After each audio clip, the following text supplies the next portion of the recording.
నమః శివాయ నమః శివాయ ఓం నమః శివాయ. ఇవాళ ఏకాదశి వ్రత మహాత్మ్యమును గురించి 4 మాటలు. మనకి నోము వ్రతము అని 2 మాటలు కొంచెం జాగ్రత్తగా పరిశీలనం చేయవలసి ఉంటుంది. నోము అన్న మాట స్త్రీలకి సంబంధించి ఉంటుంది సాధారణంగా. వ్రతము అన్న మాట దంపతులకు సంబంధించి ఉంటుంది. దంపతులకు సంబంధించి ఉంటుంది కాబట్టి వివాహానంతరము మాత్రమే వ్రతములు ఉంటాయి. నోములు వివాహపూర్వము ఉంటాయి, వివాహానంతరము ఉంటాయి. వివాహపూర్వము నోము చేసుకునే ముందు దాని ఫలసిద్ధికి చేయవలసినది ఏది అంటే ఆడపిల్ల తల్లిదండ్రులకు నమస్కరించి తండ్రి గారి అనుమతి తీసుకుని నోము చేయాలి. వివాహానంతరము ఆడపిల్ల నోము చేస్తే భర్త గారి పాదములకు నమస్కరించి భర్త అనుమతి తీసుకుని చెయ్యాలి. స్కాంద పురాణంలో దీని మీద ఒక పెద్ద ఆఖ్యానం ఒకటి ఉంది. ఒక వ్యక్తికి 2 భార్యలు. పెద్ద భార్య ఆయన్ని అనువర్తించి ఆయన ఏది చెయ్యమంటే అది చేసేది. ఒకవేళ ఆవిడ ఏదైనా చేద్దాం అనుకుంటే ఆయన పాదములకు నమస్కరించి ఆయన ఆశీర్వచనాన్ని అపేక్షించి అది పొంది చేసేది. చిన్న భార్య పెద్ద భార్య కన్నా ఎక్కువ నోములు నోచేది. కానీ ఆమె భర్త అనుమతి తీసుకోవడం కానీ భర్త పాదములకు నమస్కరించి కూర్చుని చేయడం కానీ ఎప్పుడూ చేసేది కాదు. కాకతాళీయంగా ఈ భర్త 2 భార్యల శరీరములు ఒకరోజే పడిపోతే ఆ భర్త శరీరాన్ని పెద్ద భార్య శరీరాన్ని వాళ్ళ జీవుల్ని స్వర్గలోకానికి తీసుకెడుతున్నారు.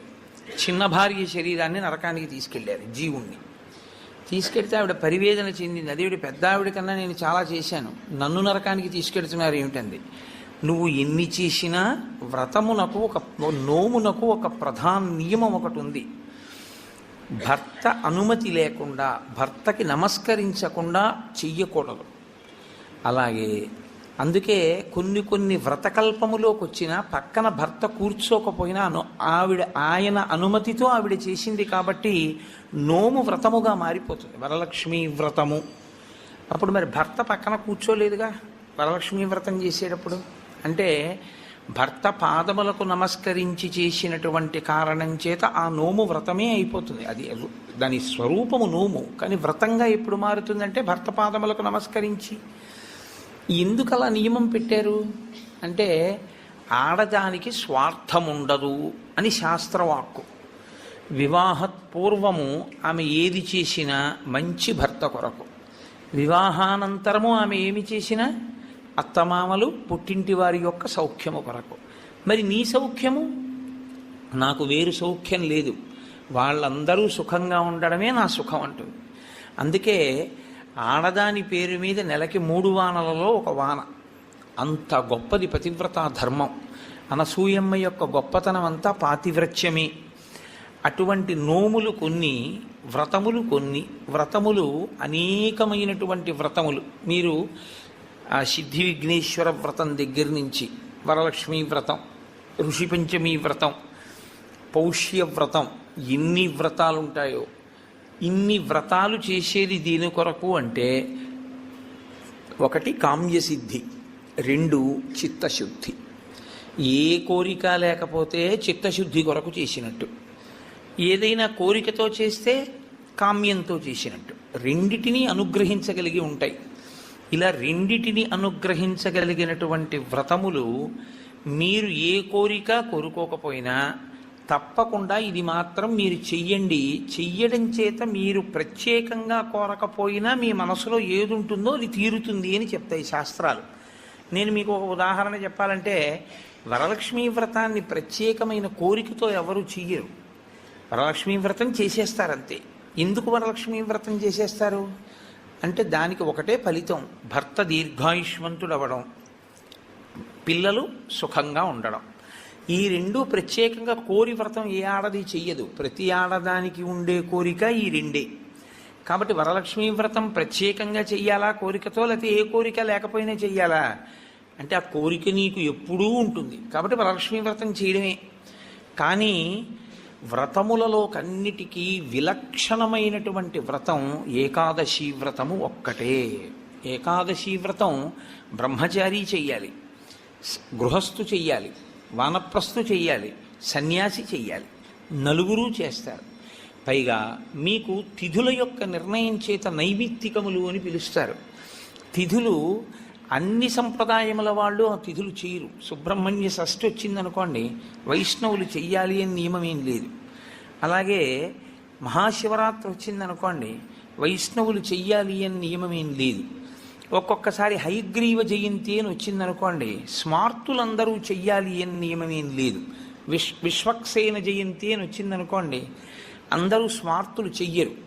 విఘ్నేశ్వర చతుర్థి వచ్చిందనుకోండి, శాక్తేయులు కానీ వైష్ణవులు కానీ చెయ్యాలి అని పట్టుదలతో చేయడం కనపడదు. కానీ ఏకాదశి వ్రతం మాత్రం అన్ని సంప్రదాయముల వాళ్ళు చెయ్యాలి, అన్ని సంప్రదాయముల వాళ్ళు చెయ్యాలి, అన్ని ఆశ్రమముల వాళ్ళు చెయ్యాలి. అంత గొప్ప వ్రతం ఏదైనా ఉంటే అది ఏకాదశి వ్రతం ఒకటే. ఆ ఏకాదశి ప్రతి నెలలోనూ శుక్లపక్షంలో ఒక ఏకాదశి వస్తుంది, కృష్ణపక్షంలో ఒక ఏకాదశి వస్తుంది. కాబట్టి 12 నెలలలో 12 × 2 24 ఏకాదశులు వస్తాయి. ఈ 24 ఏకాదశుల్లో ఏ ఏకాదశి నాడు వ్రతం చెయ్యాలి అంటే 24 ఏకాదశులు వ్రతం చెయ్యాలి. ఒకవేళ 24 ఏకాదశులు కాకుండా అధిక మాసం వస్తే, అధిక మాసంలోని శుక్లపక్ష కృష్ణపక్షాల్లో వచ్చేటటువంటి ఏకాదశి తిథుల యందు కూడా వ్రతం చేయాలి. కాబట్టి ఏకాదశి తిథి నాడు చేయవలసినటువంటి వ్రతానికి మాత్రం ఎక్కడా శాస్త్రములలో ఏ ఆశ్రమము వారికి మినహాయింపు లేదు, అందరూ చేయవలసిందే. ఒక్కొక్క ఏకాదశిని ఒక్కొక్క పేరుతో పిలుస్తారు. ఉదాహరణకి పుత్రైకేకాదశి అని ఒక ఏకాదశి 24 ఏకాదశుల్లో. కానీ మనకి ప్రత్యేకించి ఈ పుష్యమాసంలో వచ్చేటటువంటి ఏకాదశి ముక్కోటి ఏకాదశి అని పిలుస్తారు. ముక్కోటి ఏకాదశి అని పిలిస్తే దాని వెనక రహస్యం ఏమిటి అసలు? ముక్కోటి ఏకాదశి అంటే 3 కోట్ల ఏకాదశి అని. పోనీ దేవతల సంఖ్య చూద్దామా, 33 కోట్లు. 3 కోట్లు కాదు. మరి ముక్కోటి ఏకాదశి అన్న పేరు అసలు ఎందుకు వచ్చింది? 3 కోట్ల ఏకాదశి అన్న పేరు రావడానికి కారణం ఏమిటి అంటే, ఏ ఏకాదశిని విడిచిపెట్టి ఉండడానికి వీలు లేనటువంటి స్థితిలో ఏకాదశి చేయకుండా జీవించేసేవాళ్ళం మనం. ఏ ఆశ్రమంలోనూ కూడా బ్రహ్మచారిగా ఉండగానూ ఏకాదశి లేదు, గృహస్థుగాను ఏకాదశి లేదు. మిగిలిన 2 ఆశ్రమాల గురించి నేను మాట్లాడను, ఎందుకంటే వాటిని స్పృశించి మాట్లాడే అధికారం నాకు లేదు. కాబట్టి ఈ 2 ఆశ్రమాల్లోనూ ఏకాదశి చెయ్యట్లేదు. మరి అంత గొప్ప ఏకాదశి వ్రతాన్ని చెయ్యకపోతే పాడైపోతున్నాడు. కాబట్టి ఏ ఏకాదశి నాడు వ్రతం చేస్తే 3 కోట్ల ఏకాదశులు చేసినటువంటి ఫలితం వస్తుందో ఆ ఏకాదశికి ముక్కోటి ఏకాదశి అని పేరు. కాబట్టి 3 కోట్ల ఏకాదశులు చెయ్యడము అంటే ఈ ఉపాధితో ఉండగా చేసేవి 3 కోట్ల ఏకాదశులు ఒక్కనాటికి ఉండవు. ఈ ఉపాధి కాకుండా ఇత పూర్వం పొందినటువంటి తిర్యక్ ఉపాధులు కానీ, హీనోపాధులు కానీ, జంతువులు మొదలైనటువంటి ఉపాధులు కానీ వాటికి ఏకాదశి వ్రతం లేదు. మరి 3 కోట్ల ఏకాదశులు నువ్వు చేసినట్టు అన్న ఫలితాన్ని మీకు ఎలా ఇస్తారు అంటే, ఈ శరీరంతో 3 కోట్ల ఏకాదశులు చేయడానికి కావలసిన నాళ్ళు బ్రతకడానికి ఆయుర్దాయాన్ని ఈశ్వరుడు నీకు ఇస్తే, 3 కోట్ల ఏకాదశులు చెయ్యగలిగితే నిరంతరంగా ఎంత పెద్ద ఫలితం నీకు సంప్రాప్తిస్తుందో అంత పెద్ద ఫలితాన్ని ఈశ్వరుడు అనుగ్రహించి సంవత్సరంలో కనీసం ముక్కోటి ఏకాదశి చేసినటువంటి వాడి ఖాతాలో వేస్తాడు. అంటే నైమిత్తిక తిథిగా ముక్కోటి ఏకాదశి అంత విశేషమైనటువంటి స్థితిని పొంది ఉంటుంది. ముక్కోటి ఏకాదశి నాడు ఏం జరిగితే ఈశ్వరుడు ఈ స్థితిని ఇచ్చాడు? ముక్కోటి ఏకాదశి నాడు 2 జరిగాయి అని చెప్తారు. ఒకటి, అమృతం పాలసముద్రంలోంచి పైకొచ్చింది. 2, ముక్కోటి ఏకాదశి నాడే పరమేశ్వరుడు హాలాహలాన్ని భక్షణ చేశాడు. పరమేశ్వరుడు లోకం కోసం హాలాహలాన్ని భక్షించాడు కాబట్టి ఆ రోజున మేమేమీ తినకుండా ఉంటామంటారు శైవులు. అమృతాన్ని లోకం కోసం ఉత్పాదించి మహాకూర్మంగా పాలసముద్రంలో పడుకుని తన వీపు అంత ఉరుసుకుపోతున్నా దేవతలకు అమృతోత్పాదనం చేసి వాళ్ళని కాపాడి రాక్షసుల్ని మోహిని రూపంలో నిగ్రహించాడు కాబట్టి విష్ణు స్వరూపం కోసం మేము ఉపవాసం ఉంటున్నామంటారు వైష్ణవులు. విష్ణువు అంత గొప్ప స్థితిని పొంది దేవతలకి రాక్షసులకి అమృతాన్ని పంచేటప్పుడు రాక్షసులకు చిక్కకుండా దేవతలకి పంచడానికి కావలసిన మోహ పెట్టగలిగినంత సౌందర్యాన్ని అమ్మవారిని ఉపాసన చేసి పంచగలిగాడు కాబట్టి అమ్మవారు ఈ అదృష్టాన్ని కల్పించింది కాబట్టి మేము ఉపవాసం ఉంటామంటారు శాక్తేయులు. అసలు ఇన్ని కార్యాలు జరిగాయి అంటే ఏ విఘ్నం లేకుండా చేసినవాడు మా గణపతే కాబట్టి మేము ఈ రోజున ఉపవాసం ఉంటామంటారు గణాపత్యుడు. ముక్కోటి ఏకాదశి నాడు మీరు చెయ్యండి అని చెప్పవలసిన అవసరం లేకుండా అన్ని సంప్రదాయముల వాళ్ళు ఉపవాసం ఉండడానికి కారణం బాహ్యంలో అది. ఆంతరమునకు సంబంధించినంత వరకు ఏకాదశి వ్రతానికి సంబంధించి ఒక గొప్ప రహస్యాన్ని శాస్త్రం ఆవిష్కరిస్తుంది. ఈ శరీరాన్ని ఇచ్చుదండంతో పోలుస్తారు. ఇచ్చుదండము అంటే చెరుకు కర్ర. అమ్మవారి చేతిలో చెరుకు కర్ర కదు పట్టుకుంటుంది. మనకి భగవంతుడిచ్చినటువంటి చాలా గొప్ప వరం ఏమిటో తెలుసా అండి? మన ముఖం మనకి కనపడకుండా చేయడం.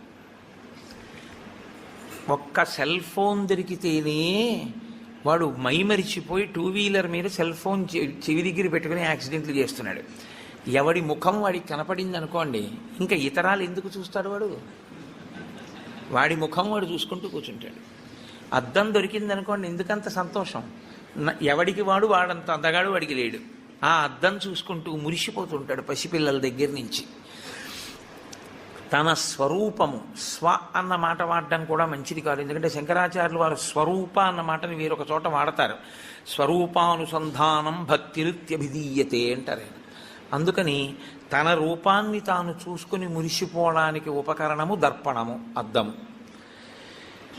ఎప్పుడూ మనకెలా ఉంటుందంటే చెరుకు కర్రకి కింద నుంచి పై వరకు మీరు ఎక్కడ కొరకండి తీపే, అలాగే మన శరీరం అంటే కింద నుంచి పై వరకు మనకి తీపే.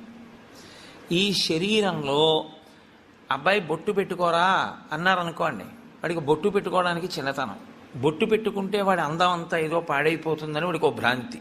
అందుకని వాడు బొట్టు పెట్టుకోడు. వాడు బొట్టు పెట్టుకోక ఏం కోల్పోతున్నాడో వాడికి తెలియదు. తెలియక బొట్టు పెట్టుకోవడానికి పెద్ద భేషజం.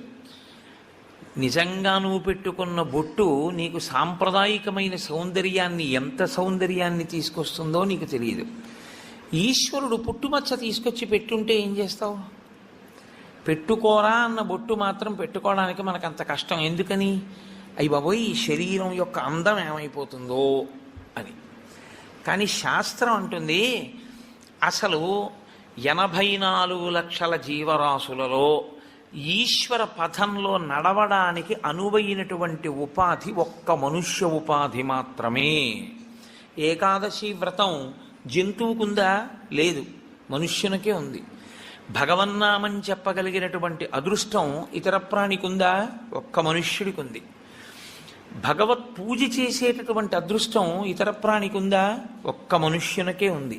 నీ జేబులో ఉన్న 10 రూపాయలు ఇంకోడికి ఇచ్చేయడం కష్టమైనా క్లేశపడి ఇవ్వడం వల్ల పుణ్యం ఇచ్చినట్టే, ఈశ్వరుణ్ణి చేరుకోవడం కోసం నీకిచ్చిన తెప్పయైన ఈ శరీరాన్ని క్లేశ పెట్టడానికి ఏకాదశి వ్రతాన్ని నిర్ణయం చేశాడు. ఏకాదశి వ్రతం చాలా గంభీరమైన వ్రతం. అందుకే లోకంలో పెద్దలు ఏం చెప్తారంటే, స్వామి పుష్కరిణీ స్నానం, సద్గురోహపాద సేవనం, ఏకాదశి వ్రతం చాపి త్రయం అత్యంత దుర్లభం. ఈ 3 చెయ్యలేరు అని చెప్తారు.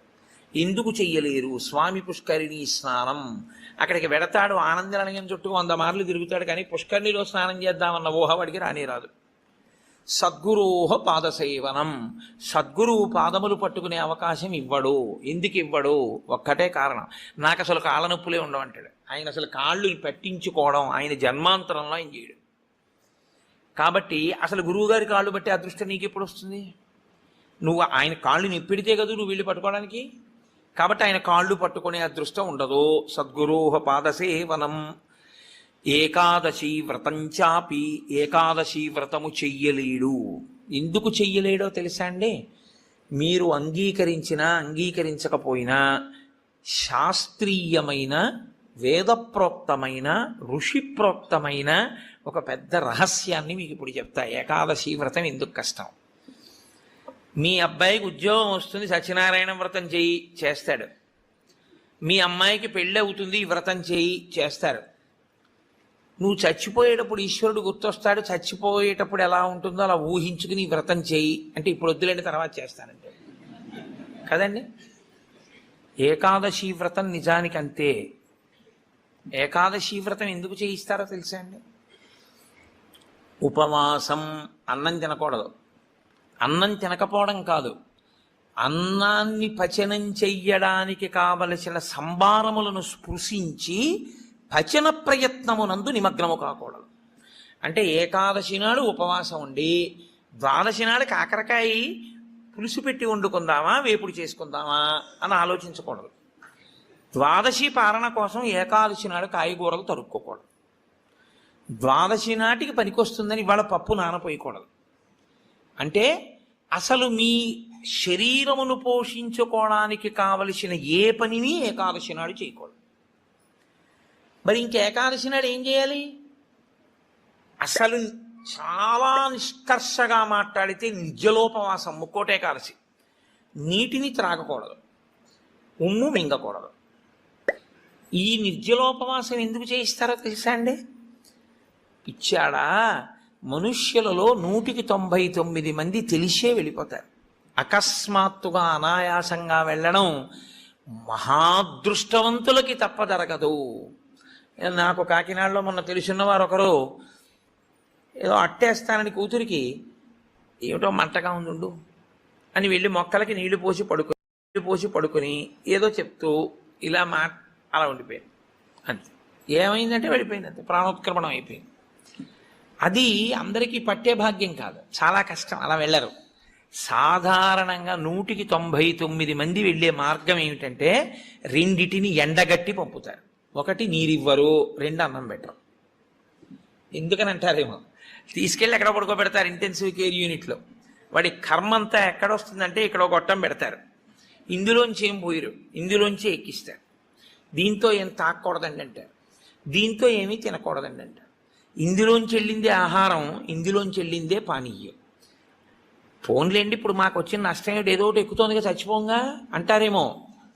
ఓ 8 బెడ్స్ వేస్తారు అక్కడ. వీడికి గుండెలు గుబక్కుమంటాయి. 11 మంచాలు ఉండేవి, 3వ మంచం వాడు వెళ్ళిపోయాడు. వీడు 8వ మంచం వాడు అయితే పర్వాలేదు, వీడు 1, 2 అయ్యాడు అనుకోండి. వీడి కర్మే. నేను చూశానండి, నేను యథార్థంగా చూశాను ఒక హాస్పిటల్లో. నేను దీన్నేమి హాస్యంగా చెప్తున్నానని మీరు అనుకోకండి. 3 మంచాలలో మధ్య మంచం ఆయన వెళ్ళిపోయాడు. నేను చూస్తున్నా, ఎవరో కాదు మా బంధువే. ఏడుస్తుంటే డాక్టర్లు అన్నారు, అమ్మ ఇక్కడ ఏడవకూడదు, నిశ్శబ్దంగా తీసుకెళ్ళి బయట ఏడవండి అన్నారు. ఎందుకంటే వాళ్ళు వెళ్ళిపోతారు, గట్టిగా ఏడిస్తే ఏడవకూడదు అన్నారు. నిజమే అది.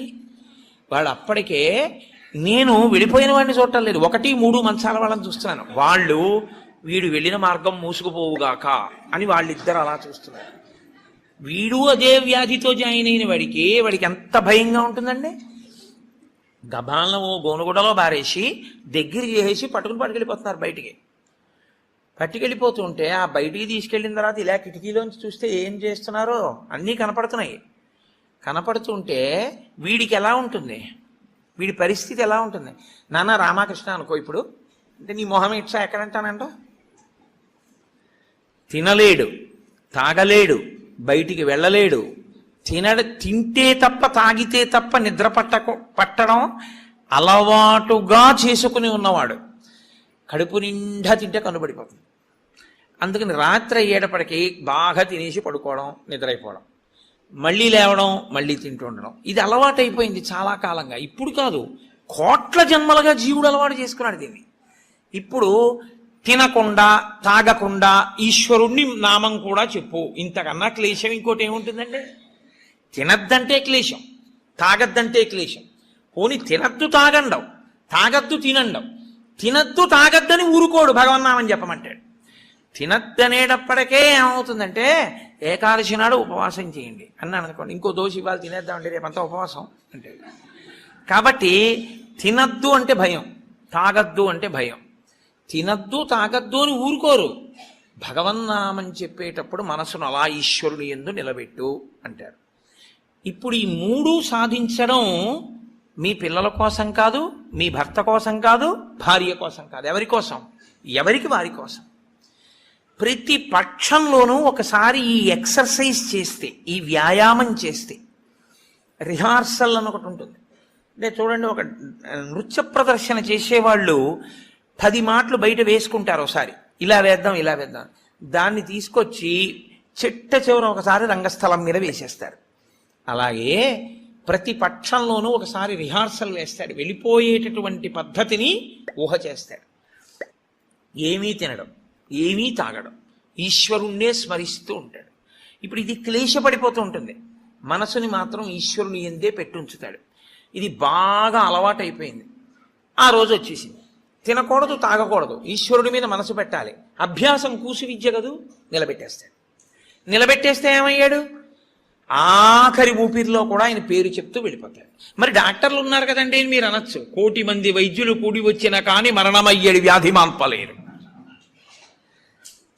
చచ్చిపోయే వాళ్ళందరూ డాక్టర్లు లేక చచ్చిపోయారు అనుకోకండి. ఈశ్వరుడు ఆయుర్దాయం ఇవ్వాలనుకుంటే డాక్టర్ రూపంలో అనుగ్రహించగలడు అంతే. ఈశ్వరుడు ఇచ్చినవాడు. కాబట్టి ఏకాదశి వ్రతానికి ఉన్న ప్రధాన ప్రయోజనమేమి? అది మృత్యువుని వచ్చినప్పుడు ఎలా ఉంటుందో తత్సంబంధమైనటువంటి తర్ఫీదు మనసుకు ఇచ్చుట. అందుకే ఏ వ్రతానికి చెప్పండి ఏకాదశి వ్రతం చాపి త్రయం అత్యంత దుర్లభం అని ఎందుకంటారో తెలుసా అండి? అసలు నువ్వు అలా ఊహ చేస్తూ కూర్చుని సిద్ధంగా ఉండడం 1/2 గంట చెయ్యలేవు. ఓ వారం ఓ పక్షంలో చేసి అయ్యి బాబోయ్ అలా మళ్ళీ ఏకాదశి వచ్చేస్తే మళ్ళీ అలా ఊహిస్తూ అలా ఉండాలంటే భయంగా ఉందండి, ముక్కోటి ఏకాదశి చేసేస్తానండి అంటే. కాబట్టి ఈశ్వరుడు అంటాడు, పోన్లే ఏడాదంతా చేయలేవా, బెంగెట్టుకోకు.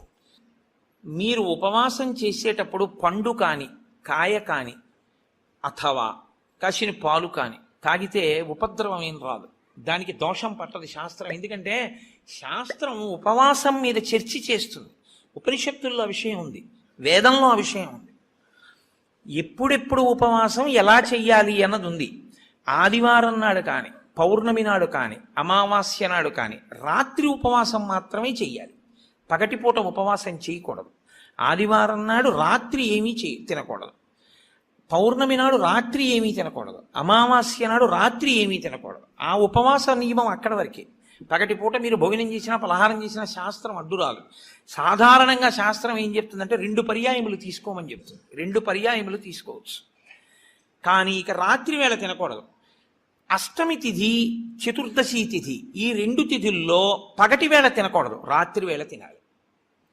పగటి వేళ ఏమీ తినకుండా ఊరుకుని నక్షత్ర దర్శనం అయిన తర్వాత మాత్రం భోజనం చేయొచ్చు. అది ఒక్క అష్టమి చతుర్దశి తిథులకు. కాబట్టి ఈ తిథులలో ఉపవాసాలకి, వారములలో ఆదివారం ఉపవాసాలకి, ఎందుకంటే వారాలు అన్ని యుగాల్లో లేవు, కలియుగంలోనే వారాలు. మీరు రామాయణాన్ని చూస్తే రామాయణంలో వారాలు ఉండవు. కాబట్టి వార నియమం ఎవరికి వచ్చిందంటే ఒక్క కలియుగంలోనే వచ్చింది. కలియుగంలో ఆదివారమే ఉపవాసం ఎందుకు పెట్టారో తెలుసా అండి?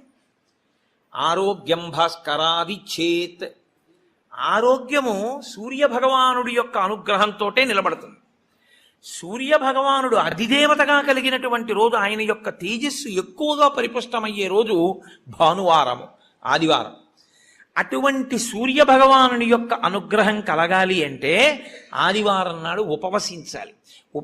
ఉపవసించుట అన్న మాటని మీరు ఎప్పుడు 2 కోణాల్లో అర్థం చేసుకోవాలి.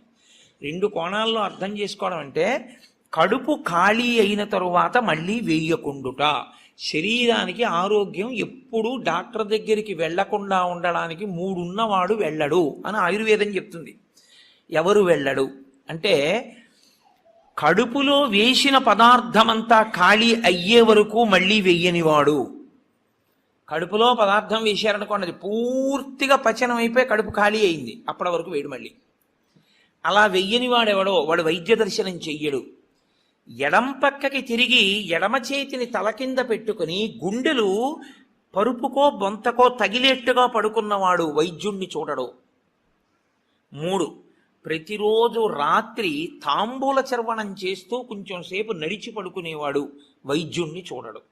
ఈ 3 పూర్ణారోగ్యానికి ఆయుర్వేద శాస్త్రం విధించినటువంటి నియమాలు. అందుకని అలాగే పడుకోవాలి. అందుకే మీరు ఎప్పుడైనా మహాత్ములు పడుకోవడం చూస్తే ఎప్పుడు ఎడం పక్కకే పడుకుంటారు. కారణం ఏంటంటే ఎడం పక్క పడుకోవడం ఆరోగ్యాన్ని ఇచ్చేస్తుంది, వైటల్ ఆర్గాన్స్ అన్నింటినీ సేఫ్ గార్డ్ చేస్తుంది. నేను ఒకసారి డాక్టర్ని అడిగి అది ఏంటంటే అలా ఉంది ఆయుర్వేదంలోని. నిజమేనండి, అలాగే పడుకోవాలన్నారు. అంతేనండి, మేమైనా అలాగే చెప్తాము, ఎడం పక్కకి తిరిగి పడుకుంటే చాలా మంచిది కోటేశ్వరరావు అన్నలే. కాబట్టి నేను పురాణాల్లో ఉన్న ఎన్నో విషయాలు డాక్టర్లను అడుగుతుంటే వాళ్ళు నిజమేనండి ఇవన్నీ అంటుంటారు. నేను శరత్కాలంలో అమ్మవారి పూజ ఎందుకు చేస్తారు అన్నదాని గురించి దేవీ భాగవతంలో ఉన్న విషయాలని కొన్నింటిని ఒకసారి ఒక డాక్టర్ గారిని అడిగితే ఆయన నాకు తెల్లబోయే రహస్యాలు చెప్పాడు. మీరు చెప్పినవే హ్యూమన్ ఎనాటమీలోకి మార్చి చెప్తే మాకేం చెప్తారంటే చలికాలంలో తమంత తాముగా నాడులన్నీ కూడా సన్నబడిపోతాయి. చలిగాలికి కొవ్వు చిన్న చిన్న చిన్న చిన్న చిన్న చిన్న గింజల్లా ఉండి పరిగెడుతుంటుంది రక్తంలో. ఎప్పుడైతే నాడులు ఇలా రక్తనాళాలు సంకోచించాయో అది వెళ్ళి ఆగుతుంది. వెనక నుంచి వస్తున్నది వచ్చి దాన్ని తగులుకుని ఆగుతుంది. గసగసాలు ఒకదాన్నొకటి తగులుకున్నట్టుగా తగులుకుని ముద్ద కట్టి ఆగుతుంది. రక్త ప్రవాహం ఆగిపోయి స్ట్రోక్స్ వస్తాయి. చలికాలంలో స్ట్రోక్స్ వస్తాయి కాబట్టి అలా రాకుండా ఉండడానికి దేవీ నవరాత్రులు చేయిస్తారు. దేవీ నవరాత్రుల్లో మృత్యుదంస్ట్ర బయటికి వస్తుందని చెప్పడానికి కారణం అది అని నేను ఒకసారి దేవీ భాగవతం శ్లోకాలు మా ఇంటికి వచ్చిన డాక్టర్ గారికి చూపిస్తే యథార్థంగా మాకు వైద్యం చెప్పినప్పుడు దీన్ని ఇంగ్లీష్లో ఇలా చెప్పారండి, దాన్ని ఆ రోజు ఋషులు ఇలా చెప్పారనమాట అని ఆయన తెల్లబోయాడు. కాబట్టి మన ఋషులు అద్భుతంగా దాన్ని అన్వయం చేసి తీసుకొచ్చి చూపిస్తారు. కడుపులో పదార్థము పూర్తిగా అయిపోయేంత వరకు మళ్ళీ పదార్థం అందులో వెయ్యకూడదు. మీరు ప్రతిరోజు అలా వేస్తూ పెడుతున్నారనుకోండి, మళ్ళీ అది కడుపు ఖాళీ అవగానే మళ్ళీ వేశారు. మళ్ళీ అందులోంచి రసాయనాలు ఊరాలి, అది మళ్ళీ తిరుగుతూ ఉండాలి. మీ ప్రయత్నం లేకుండా ఎప్పుడూ తిరుగుతూ మీ ప్రయత్నం లేకుండా ఆగిపోయేటటువంటి స్పందనలు శరీరంలో ఈశ్వరాధీనములై కొన్ని ఉంటాయి. వాటిని మీరు అసలు ఆపలేరు. ఊపిరితిత్తి, గుండె ఇలాంటివి మీరు ఆపు అని అడగను లేరు. నువ్వు విశ్రాంతి తీసుకోవాలన్నా ఆగను. ప్రయత్నపూర్వకంగా మిగిలిన వాటి ఆరోగ్యం కోసం ఒక దాన్ని ఆపమని చెప్పింది శాస్త్రం. దేన్ని ఆపాలి అంటే కడుపులో ఉన్న కండరముల యొక్క కదలికకి విశ్రాంతినిమ్మని చెప్పింది. కడుపులో ఉన్న కండరములకు విశ్రాంతిని ఎవరిస్తారో అటువంటి వారి ఆరోగ్యము బాగుంటుంది అని. కడుపులో ఉన్న కండరముల కదలిక ఎప్పుడు ఆగుతుందంటే దాని లోపల పదార్థమును వేయడం ఆపితే ఆగుతుంది. అందుకని ఏం చేస్తారంటే ఉపవాసము అన్న పేరుతో లోపల పదార్థం వెయ్యరు. వేయకపోతే ఏమవుతుందంటే కండరములు కదలం. కండరములు కదలకపోతే కంటికి కడుపుకి దగ్గర సంబంధం. కడుపు నిండకపోతే, కడుపు ఖాళీగా ఉంటే కనురెప్ప పడదు. కనురెప్ప పడకపోతే మీరు ఈశ్వరుని యందు దృష్టి నిలబెట్టి ఈశ్వరుడి యొక్క ఆరాధన చెయ్యగలరు. కాబట్టి ఉపవాసం అన్న దాంట్లో అన్నం తినకుండా ఉండడం అనేటటువంటిది ప్రధానమైన నియమము. దీనికి మినహాయింపిచ్చి ఎట్టి పరిస్థితుల్లో చెయ్యకూడని వాళ్ళని ఇద్దరిని చెప్పింది శాస్త్రం. 8 ఏళ్లకు ముందున్నవాడు 80 ఏళ్ళు దాటినవాడు ఉపవాసం చెయ్యరాదు జీవితంలో. ఈ ఇద్దరికీ నిషేధం. 8 ఏళ్ళు కింద ఉన్న వయస్సు, 80 ఏళ్ళు పూర్తయిన వాళ్ళు ఉపవాసం చేస్తే పాపం, వాళ్ళు చేయకూడదు. ఎందుకని అంటే వాళ్ళ శరీరం అంగీకరించింది. అందులోకి పదార్థాన్ని వేయకపోతే ఒప్పుకోదు. 3వ మినహాయింపు ఒకరికి ఇచ్చింది. కడుపులోకి పదార్థం వెయ్యకపోవడమే విషంగా మారిపోయి శరీరాన్ని పడగొట్టగలిగిన వ్యాధి ఏదైనా సంక్రమించి ఉంటే, అంటే ఒక షుగర్ పేషెంట్ అనుకోండి, ఆయన అలా ఉండిపోయాడు అనుకోండి, ఫాస్టింగ్లో పడిపోతుంది, కోమాలోకి వెళ్ళిపోతాడు.